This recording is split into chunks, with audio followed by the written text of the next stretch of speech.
All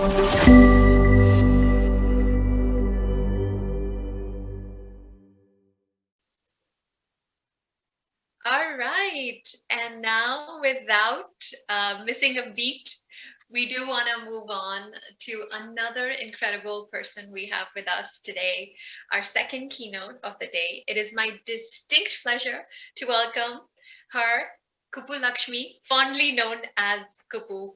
She heads the Zoho for Startups program globally. With about 20 years in the workforce, Kupu has been part of Zoho's growth story for over a decade now. And bridging the gap between business and technology has been a core part of her work. She focuses on building strategic alliances between Zoho and a whole variety of stakeholders globally, and has done that brilliantly. She's a mentor to various startups, and among the topics that she's routinely called to talk about is the human element of technology, which is so beautiful. And what we really love about her at Genomics is she's an active volunteer in several socially impactful projects. She practices sustainable living and has plants for pets, which is such a lovely idea. And we hope she'll tell us more about that. So without further ado, please join me in welcoming Kupu.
Well, hello everyone, and I hope some of the questions resonated with you. And I'm just going to take a few seconds to share my screen so that I can share more leaves from my life, especially in the recent past. So, today I'm so glad to be sharing some of the secrets from my life or some of the learnings from my past experiences, especially under the topic leading with authenticity. And in order to be authentic, I believe that each of us have to be vulnerable, to have the courage to show who we truly are.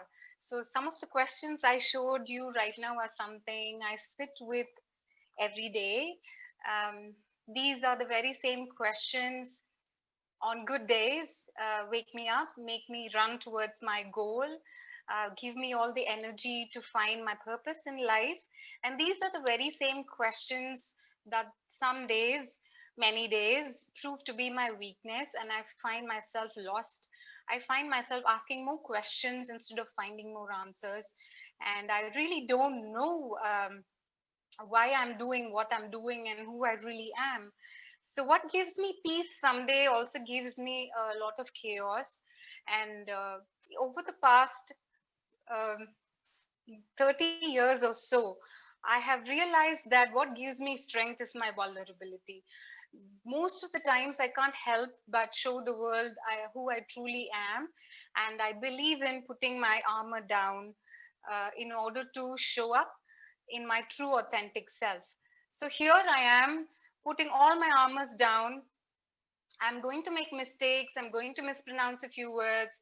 I'm going to stop a few seconds and try recollecting my thoughts while trying to finish my talk on time and also be useful to you all to say at least one thing that is relatable, at least one thing that's going to be useful in the years to come. And I hope you will also use the chat and use these hashtags to share with all of us what you think of leading with authenticity as part of this Conscious Women Summit.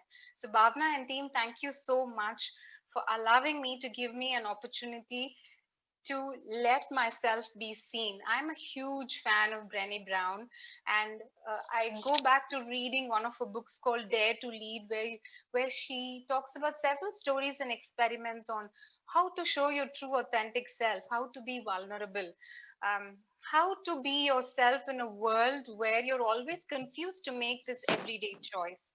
Right? You're not sure whether you should be in your authentic self or you should change some parts of you to get approvals. It's authenticity versus approval. It's courage versus um, the thin layer, the thin line between vulnerability and how it can become your weakness. So I make the conscious choice to show up every day, however I feel, whatever I think, however difficult or interesting my day is, to have a very neutral mindset and be real. I make a very conscious choice to be honest, to speak up when I have the privilege to express my true self, supporting it by facts, and sometimes also showing my true emotions. So, um, in this part of this summit, I first want to thank you all for taking the time to be part of this, because I see that suddenly we are in a post COVID situation. I'm afraid we have not been taking the time to slow down, to understand the effects of what this pandemic has caused, what the grief has brought to us, how some of uh, our friends and extended family and colleagues have disappeared from our lives, and to take a few minutes to think about the legacy they left behind, how they have impacted us and shaped us in the way we are. I am little worried about the speed that we have picked up in the name of the post pandemic, and we have begun to do the exact same things what we were doing before.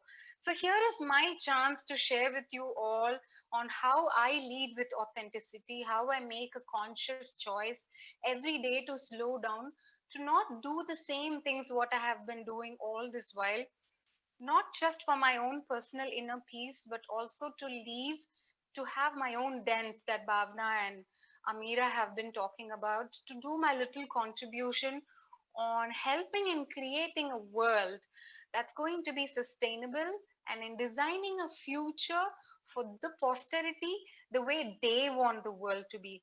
I'm 40 years old, and it's very difficult sometimes for me to think about the world my daughter wants, to think about the world that the future generation would want to walk into. So I want to make the right contribution, however small or big it's going to be. So I keep thinking about what is authenticity and how I can simplify this in order to understand it, in order to make myself a work in progress and derive joy out of it. Not always look at the chaos and always not go at the next big thing I want to become in life. So, in order to be authentic, I want to show my real self. I want to be genuine with my thoughts and my emotions and how I express it. And there is only one me, so I'm the original piece. And though I emulate, I look at role models, I want to sustain the learnings, but still really show who I truly am. And I use vulnerability. I wear it on my sleeve. I wear my heart on my sleeve. And in all these years, I have learned to use it as a filter, to be surrounded by the right kind of people, because in order to show who I truly am, I have to understand that I have to be surrounded by people who are equally self aware, who will not judge me for the choices I make, and who will not badmouth me at the back, because these are the people I work with every day. These are the people I grow with. These are the people I guide or I take guidance from. So I wear vulnerability, and I've learned to use it as a filter in order to allow the right kind of people, to find the right kind of people I want to be surrounded with and I want to feel inspired from. And in order to derive the joy, to always be the work in progress, because it's very easy to feel like you're in a treadmill. No real growth is happening by showing who you truly are. And that's not a very good place to be. And we are all not born authentic. This takes some conscious thinking to be self aware, to have some dose of self love, to have inspiration around you. And as cliched as it sounds, I think I derived much of my authenticity from my parents. Here is one of the last pictures I have of them, because if you remember, I'm 40 years old, and most of my life I've lived in the cusp of solving Y2K problems, not having Instagram and Facebook and digital cameras around. So memories and moments were truly precious, and they were spaced out in our lives. So I'm talking about my parents because they were not very educated. Both my parents did not go to school, they were not graduates, but they were educators. My dad went through a very rough time in his business. We lost a lot of money when we were young. We went from having new dresses and every weekend and going visiting a new place inside India to having to shift to have hand me down books and hand me down clothes. And my dad used to stuff with all of these clothes in his pillows and sleep for a very long time to come. And my mother, she learned Hindi when she was very young, though she didn't get to go to school. And somehow she graduated in Hindi. And when my dad faced all those business losses, she taught him Hindi. My dad learned Hindi at the age of 35. And before we knew it, in my hometown Salem, they started teaching Hindi as a first and second language to people. And over hard work, because of their honesty, because of how they could relate to young minds, how they could shape the children and teach them good habits. Our home became their second home. They used to live and eat in our home. And I've never seen my parents be in the trouble of having to wake up early, having to have a certain discipline in life to show up whether it's rain or shine, whether they felt under the weather or not, and how they use the power of knowledge to influence people to live a very simple life. The choices they made every day. I've never seen my parents having to go ask for money, even the toughest of time. They put us in a good school, and both of them believed in equality, that my sister and I get good quality education. That's all they strive for. So I think most of my authentic self, whether I had a new dress to wear or not, whether I had something useful to say or not, whether I'm feeling good enough, whether I'm feeling useful enough or not, to show up every day, to always make the choice of courage, to always use vulnerability as my strength. I think my lessons came first from my parents, and I realized it only looking back. Some points connect together and form a beautiful story only when you look back in life. At that moment, we don't know why certain situations are brought to us. And I had the privilege and I made the choice to look for job opportunities, to look for companies, even when the time was Naukri and Monster, and we didn't have so much of LinkedIn and job opportunities available as we have now. So here is a picture of one of my first bosses I had, who was one of the greatest allies, who believed and walked the talk of equality at workplace, appreciated hard work. And I remember making the mistake of not having to know that you cannot open attachments from an email, work on it, and close them, and think that all the edits you made in the attachment from the email is going to be implemented in the file. And I was working as a sub editor right under him, and it went and got published with wrong page numbers and index way back when each of the books costed 200, 300 rupees. And instead of even saying something harsh, the kind of lessons he taught me that day, the kind of guidance he gave me to learn the rope, I think it played a very important role in how I lead with authenticity. I lead with kindness and empathy, and I look at mistakes when I work with my team, with people who are far younger than me, who are far smarter than I am, and they also make mistakes periodically. So here is cheers to Milton, who was not just a good boss, but he was a very funny human being who was very trustworthy and very transparent in how growth can be given to me. I had also the fortune to work with more people like Suman, you have in this picture, where I was in a call center for some time in order to be able to earn some money to send back to my sister in order for her to study medicine. So here is someone who looked out for me, who encouraged me to become the voice and accent and communication trainer in very early stage of my life. And I worked in a night shift. So coming from a very small town, I was so naive. I didn't know what corporate culture meant. So there was this day I remember, we had to go from one building of our workspace to another building, and our boss decided to drive me. We went in his car, and I didn't realize that I had to sit with him in the front seat when he was driving. I somehow thought it was disrespectful to sit in the front seat, and I kept insisting that I want to sit in the back seat. And I was so naive. I didn't know I'm not supposed to do that unless he was my driver. So I remember that day. It's been 15 years or so, but I still clearly remember how he laughed away, and he didn't laugh at me. And much later, he brought dinner for me because we had worked more than 16 hours, and he told me why certain things are not supposed to be done in the way they should. And such kindness, such empathy, to be able to see who I was, and he could still see who I could become, and he forgave my mistakes. And once again, he was very funny, trustworthy, and transparent, and he was an ally in a world of call center, in a world of technology. He believed that women can truly achieve and come to their fullest potential with just a little bit of support and guidance at the right time. So here's to cheers to Suman, who's also an important part of who I am today. So today I work in Zoho. If you have seen the movie Mummy, you know how we think of that famous dialogue. What is a place like me doing in a girl like this?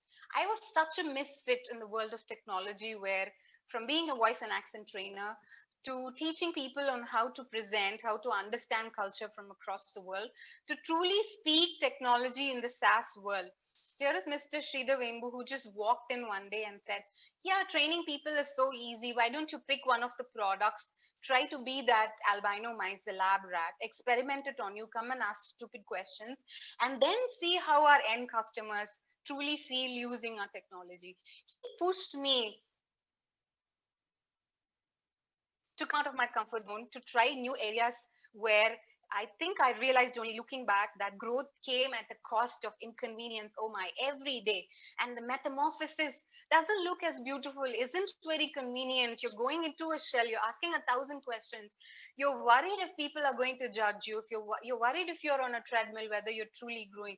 You ask questions whether a person like you belongs in the world of tech. So here is cheers to the CEO who was approachable, who still does town hall to talk to every employee, irrespective of their work experience, who still is approachable, and to whom you can ask any silly questions without the fear of being judged.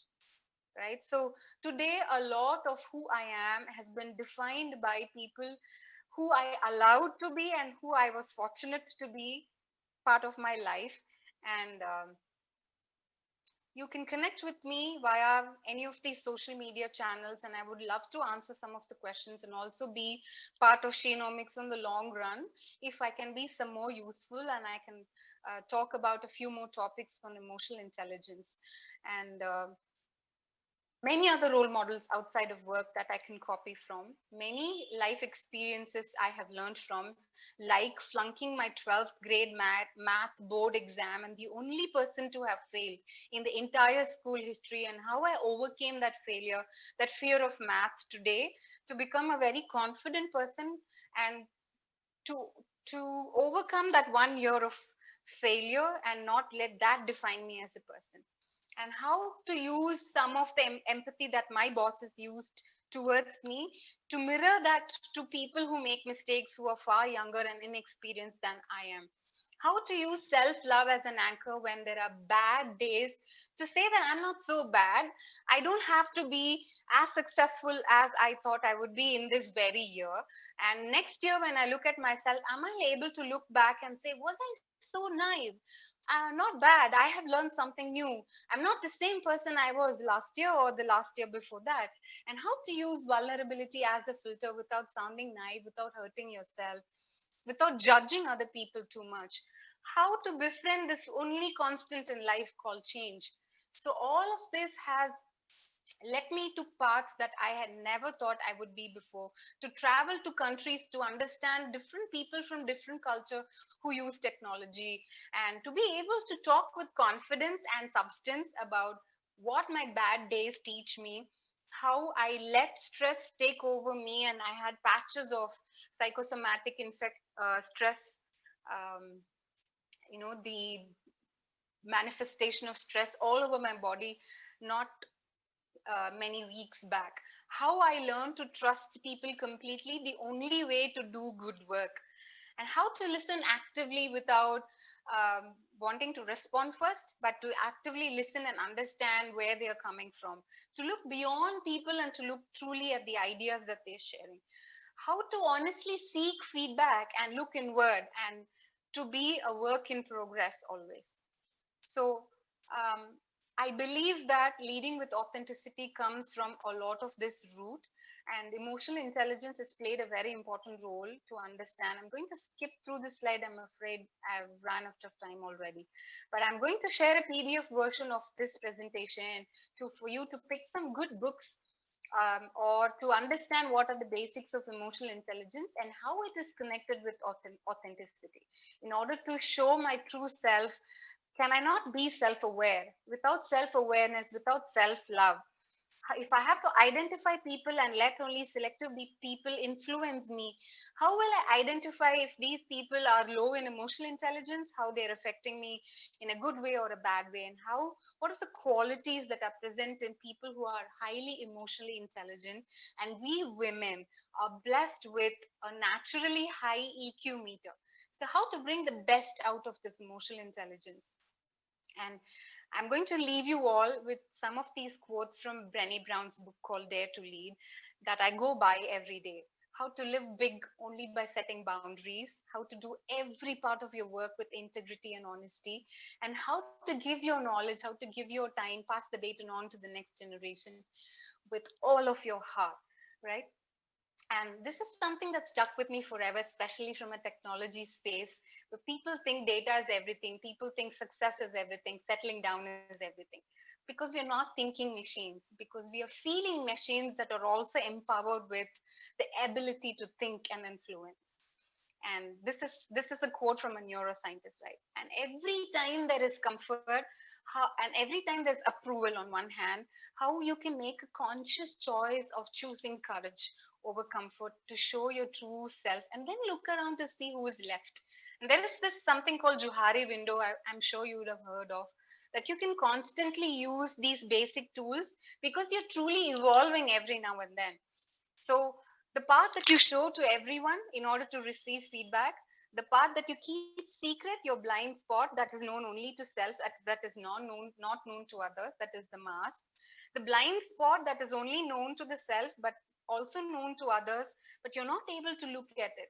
And the unknown potential, I don't know, and others don't know. How to explore this wonderful part, to discover your new potential and to discover your new path of growth, to find the purpose in your life without getting caught in this trap of inner chaos, to derive joy instead of running in the pursuit of happiness and success that is defined by the world. So I hope you will use all of this. I hope some parts of my pages from my life, you found it relatable and you would remember. And here is a quick link that I will also share in the PDF, and I'll share it with Charu and Bhavna, where I'll add some more resources that if you find the time to, you can look at to explore, in order to find your more authentic self, in order to be able to find tips on how to consciously choose courage over comfort and approval. So, thank you so much for listening to me. And I'm so glad I could be part of this Conscious Women Summit. And I hope to connect with you all in the future and have any conversations around these topics and learn from you all. Thank you so much. Over to you, Bhavna.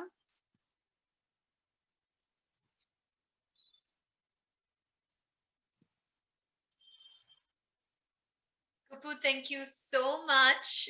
Uh, you probably didn't get a chance to read all the comments in the chat, so we will share with you afterwards. But as you can see, you've just you've really touched a lot of people with your truly simple and authentic stories. You've really given us a glimpse into what your journey has been like. from, as you said, from an accent trainer to now doing work for Zoho globally on such a large scale. It's been clearly it's been a beautiful journey, and yet you've stayed true to yourself all along the way. So thank you so much for sharing these powerful ideas with us, and we wish you all the best. Thank you.